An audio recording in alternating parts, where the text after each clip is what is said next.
faire la remise des prix. Comme vous le savez, on a des prix qu'on va le mettre à des jeunes chercheurs. On a aussi le prix de la meilleure communication avec notre partenaire Sphinx. Donc voilà, on va commencer par la remise du prix des prix jeunes chercheurs. Donc la remise va être faite par le professeur de Poulouse. Juste en fait, je vais vraiment donner beaucoup de détails sur ces prix, mais malheureusement le temps ne me permet pas de le faire. Je vais juste vous préciser comment le processus s'est fait. Donc globalement, il y a 2 critères qui nous ont permis en fait de faire la sélection des meilleurs projets pour les jeunes chercheurs. Dans un premier temps, on a pris les évaluations des reviewers, du comité de lecture. Et parmi ces évaluations-là, il y avait 8 papiers qui étaient très bien évalués. Et par la suite, donc ça c'est le premier critère. On prend les évaluations du comité de lecture. Et dans un second temps, parce que c'est quand même une conférence en fait qui est focalisée sur l'Afrique, il nous fallait aussi des sujets qui portent sur des problématiques qui soient vraiment importantes pour l'Afrique. Et là, je suis vraiment très content parce que quand je revois en fait la présentation du professeur Arnoux, on va voir que quand vous allez regarder les prix qui ont été donnés, les projets qui ont été primés entrent dans les thématiques qui ont été citées par le professeur Arnoux dans sa présentation. Donc sans plus tarder, et par la suite on va faire la remise du prix de la meilleure communication avec Sphinx. Donc on va commencer par les jeunes chercheurs. Donc on commence par le deuxième prix, parce qu'il y a 2 prix. Donc deuxième prix d'une valeur de 1600 €, et ce prix a été décerné à Abdou Karimi Imoru, qui a travaillé donc sur des problématiques d'éléments de service de téléphonie. Là je vous disais qu'en fait on nous parlait de la téléphonie dans un contexte africain. Et là, je peux vous garantir qu'il n'y a pas eu de discussion en amont avec la présentation avec le professeur Arnoux. Et là, vous voyez que ça confirme en tout cas ce qu'il disait dans sa présentation, l'importance de tout ce qui est téléphonique, l'importance de la technologie dans le contexte africain. On va demander donc du coup à Abdou Karimi Imoru de nous rejoindre pour les autres.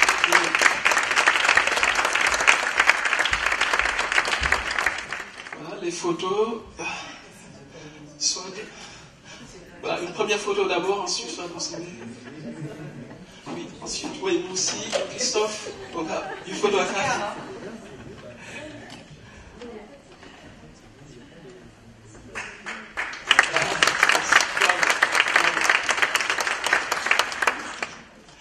Ensuite, on va passer à la remise du premier prix, donc jeune chercheur. Et comme vous allez le découvrir dans quelques secondes, de suspense, ça y est. Ndeye Binta Niang, Université Gaston Berger du Sénégal, qui reçoit le premier prix. Et là, encore une fois, comme vous pouvez le constater, c'est un projet en fait qui porte sur les valeurs religieuses. Et encore une fois, quand vous regardez les pistes qui ont été énoncées par le professeur Arnoux, c'est aussi en fait une problématique qui est tout à fait originale, tout à fait intéressante dans le contexte des pays africains, et il nous semble important de primer des jeunes en fait qui font le choix de travailler sur ces sujets-là, parce qu'on sait très bien que quand vous parlez de religion, vous parlez d'Afrique, c'est très difficile par la suite de publier dans des grandes revues, parce que peut-être que ça ne les intéresse pas. Mais elle a pris du risque, elle a fait le choix de travailler sur cette problématique-là.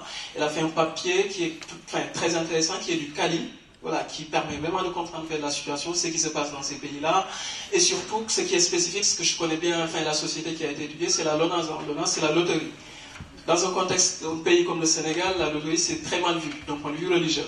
Et là, l'idée, c'est vraiment de voir un peu ce conflit-là qui peut exister entre une société, normalement, quand on est musulman, on n'est pas censé acheter des produits de la LONASE, de la loterie, et il y en a qui le font, et comment ils font en fait pour faire le lien avec leurs valeurs religieuses. Et je vous invite, donc les sessions, je pense que c'est dans l'après-midi que vous allez présenter. Voilà, je vous invite donc du coup à aller dans ces sessions-là et pour regarder sa présentation. Merci. Les photos.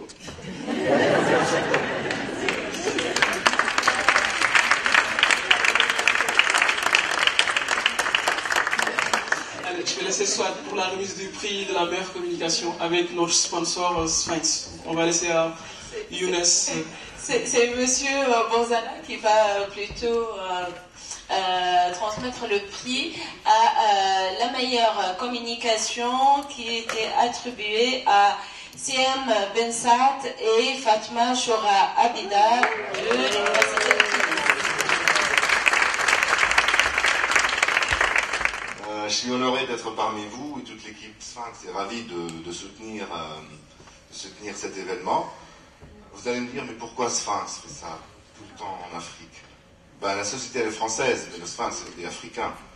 Forcément, il est là. Et Sphinx, c'est une société qui a été créée par un universitaire, le professeur Jean Mascarola, il y a 30 ans. 25% de l'équipe, ce sont des chercheurs. Moi-même, je suis chercheur. Donc forcément, on garde notre ancrage dans le monde universitaire. En soutenant des événements, des associations. Tout à l'heure, on a parlé de la FEM. Tout membre de la FEM reçoit une licence Sphinx. Donc ça fait des années qu'on maintient notre ancrage. On est parti de l'université dans un cadre, c'était un projet de recherche Sphinx, hein, c'est une HDR. Et c'est devenu une entreprise. Et troisièmement, parce que je suis un chercheur, je suis un produit de l'Afrique, je suis africain, je suis tunisien. Donc je m'intéresse à l'Afrique dans mes recherches. L'Afrique, c'est l'avenir. Donc en tant que professionnel, je le fais pour le business. C'est un quart de la population mondiale en 2030. Il y a un essor important de l'enseignement de la recherche. Et en même temps, il y a un retard. Sur 900 universités et écoles africaines, il y a 5 qui ont l'accréditation IPIS et les accréditations. Donc forcément, je suis là avec vous. Je suis ravi. Toute l'équipe Sphinx vous soutient. Le prix Sphinx GRPA, c'est un équipement logiciel complet de 3 ans qui sera décerné au nom du laboratoire. Donc les deux lauréats vont se partager un prix qui sera créé au nom de 2 laboratoires. Pourquoi au nom de laboratoire et non plus au nom des chercheurs? C'est une politique parce qu'avant on le donnait à des chercheurs et malheureusement on ne partage pas. Donc l'idée c'est que l'équipement soit partagé entre l'équipe du laboratoire. Il s'agit de licence Sphinx IQ2 Kali, c'est un logiciel d'édition d'enquête et d'analyse quantitative et qualitative, et d'un compte Sphinx Online pour la diffusion, la collecte des données et le partage des données. Donc je félicite Madame Sihem Ben Saad et Madame Choul.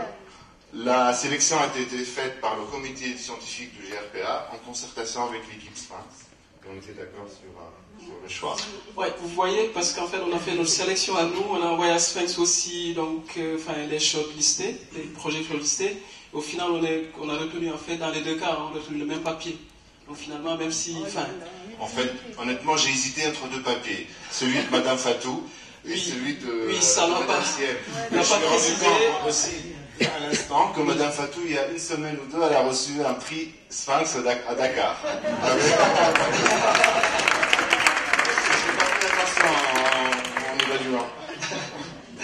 Donc voilà, on va donner donc du coup, voilà, on va lui donner le prix. Je tiens juste encore une fois à remercier la société Sphinx et surtout Younes, la rapidité avec laquelle vous nous avez répondu. Vous avez répondu à notre demande en fait quand on vous a contacté pour parler en fait de projet de partenariat avec la GRPA.